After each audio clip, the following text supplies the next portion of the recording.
இன்னைக்கு தீபாவளி ஸ்பெஷல் குலோப்ஜாம் இதான் பண்ண போகிறோம். வாங்க பார்க்கலாம். ஒரு பாத்திரம் எடுத்துக்கலாம் ஃப்ரெண்ட்ஸ், அப்படியே கொட்டிக்கலாம். பாருங்க ஃப்ரெண்ட்ஸ், இதில் வந்து நான் பச்சை தண்ணி ஊற்றி தான் செய்ய போகிறேன். சில பேர் பால்லாம் ஊற்றி செய்வாங்க. நான் பச்சை தண்ணி மட்டும்தான் ஊற்றி பிசைய போகிறேன். சப்பாத்தி மாவு மாதிரி பிசையாது, லேசாக கையை வச்சு லைட்டாக அழுத்தம் கொடுத்து பிசைய போகிறேன். தண்ணி எவ்வளோ ஊற்றணும்? சுத்தமாக நம்ம அளவுக்கு தகுந்த மாதிரி தான் ஊற்றிங்க. கொஞ்சம் கொஞ்சமாக ஊற்றி ஊற்றி பிசையணும். ஃப்ரெண்ட்ஸ், பிசைஞ்சாச்சு. இது அப்படியே கொஞ்ச நேரம் ஊறட்டும். அதுக்குள்ள நம்ம வந்து ஜீரா காய்ச்சிக்கலாம். இது போடுறது சர்க்கரை பாவு. ஃப்ரெண்ட்ஸ், அந்த மாவுக்கு வந்து 800 சர்க்கரை போட்டால் போதும். 800 கிராம் சர்க்கரை இப்போ நான் இதை போடுறேன். தான் இருக்கும். இது ஆழ ஒன்று கரெக்டாக இருக்கும். அதே 800 தண்ணி. இது 200 கிராம் இருக்கும் ஃப்ரெண்ட்ஸ். இந்த கிளாஸு 1 2 3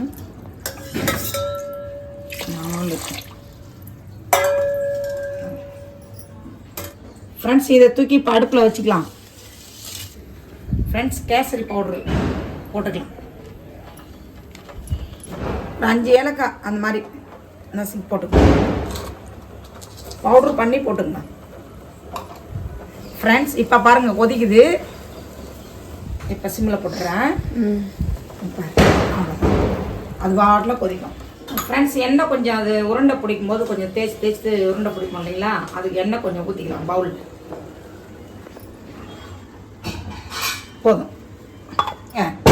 கொஞ்சம் எடுத்து உருட்டுறோம் பாருங்க. இந்த சைஸ் எடுத்தால் போதும். எடுத்து லைட்டாக எண்ணெயை தடவின்னு அப்படியே உள்ளாங்கையில் எல்லாமே ஊட்டியாச்சு. இப்போ வந்து போட்டுடலாம் வாங்க.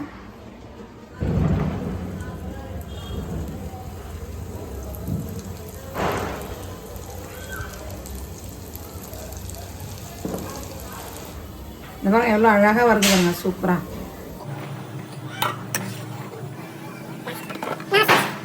போட்டுடலாங்களா? இங்கே பாருங்க, குலோப்ஜாம் ரெடி.